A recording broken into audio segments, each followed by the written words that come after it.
À propos du divorce, méditation sur Marcus. Dès la création, Dieu les fit homme et femme. C'est pourquoi l'homme quittera son père et sa mère, et les deux deviendront une seule chair. Ainsi, ils ne sont plus deux, mais une seule chair. L'homme dont ne sépare pas ce que Dieu a uni. Tandis que Jésus enseignait dans la région de Pérée, à l'est du Jourdain, les pharisiens vinrent le mettre à l'épreuve au sujet du divorce. La Pérée dépendait du tétrarque Hérode Antipas, celui qui avait fait exécuter Jean-Baptiste. Hérode a été séparé de sa femme pour épouser Hérodiade, épouse de son demi-frère Philippe. Jean-Baptiste, ayant dénoncé cette union, fut emprisonné puis exécuté à la suite des manœuvres d'Hérodiade. Si Jésus avait condamné ouvertement le divorce dans ce contexte, on aurait pu l'analyser politiquement, comme cela avait été le cas pour Jean-Baptiste. C'est donc dans ce cadre que les pharisiens posèrent la question. Est-il permis à un homme de répudier sa femme? Au lieu de répondre immédiatement, Jésus renvoie à l'écriture et demande que vous a prescrit Moïse. Les pharisiens citent alors Deutéronome 24 qui parle de la remise en acte de divorce permettant à l'homme de renvoyer son épouse. En pratique, le divorce n'était pas rare dans la société juive de l'époque, mais le pouvoir de rompre l'alliance appartenait essentiellement à l'homme dans un cadre patriarcal. Pourtant, l'intention de Moïse dans Deutéronome 24 n'était pas d'encourager le divorce, mais de conférer à la femme répudiée un document légal qui la protège et lui permet de se remarier. Autrement dit, la loi cherchait à offrir une protection sociale à la partie la plus faible. Cette mesure a été déformée. Certains le comprenaient comme si Moïse avait autorisé librement la séparation, alors qu'il ne s'agissait que d'un règlement destiné à limiter les conséquences sociales pour la femme. Jésus montre que Moïse a agi en tenant compte de la dureté du cœur humain, non pour légitimer la rupture du lien conjugal.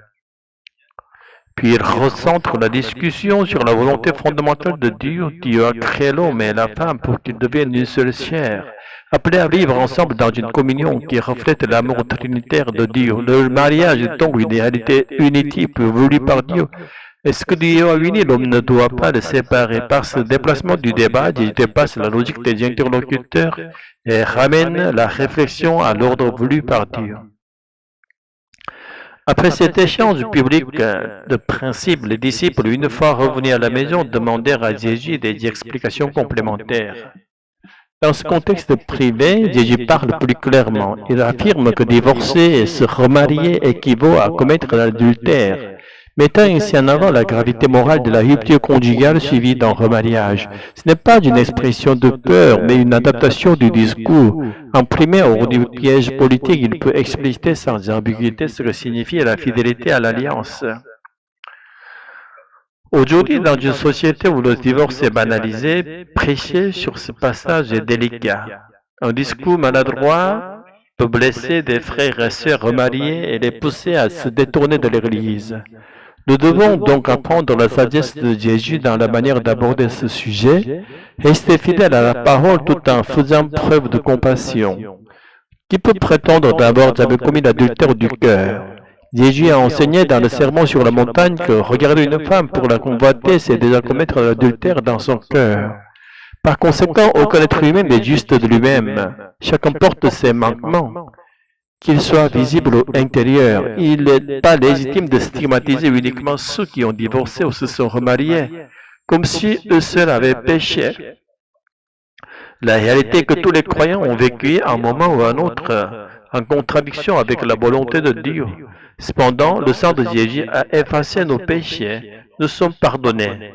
Cela n'exonère pas de la conscience du péché. Nous devons reconnaître que l'adultère extérieur ou intérieur demeure une réalité à combattre et chercher à ce que dans la vie conjugale, l'amour trinitaire de Dieu se réalise concrètement entre époux. Le mariage est un engagement pour toute la vie. Il appelle une consécration réciproque, le don de soi pour le bien de l'autre, à l'image du Christ qui s'est donné pour l'Église. Dieu nous a pardonné malgré nos infidélités spirituelles. Il a donné sa vie pour nous restaurer dans l'alliance. Mais tant que nous vivons dans la chair sur cette terre, nos cœurs restent vulnérables au désir. Même le croyant le plus sincère peut être tenté intérieurement. Voilà pourquoi nous devons compter entièrement sur le Saint-Esprit, seul capable de purifier nos pensées et de garder notre cœur. Quand nous cherchons le Saint-Esprit par la prière, la parole et le culte, il se révèle et nous rencontre parce que Jésus-Christ a donné sa vie pour nous.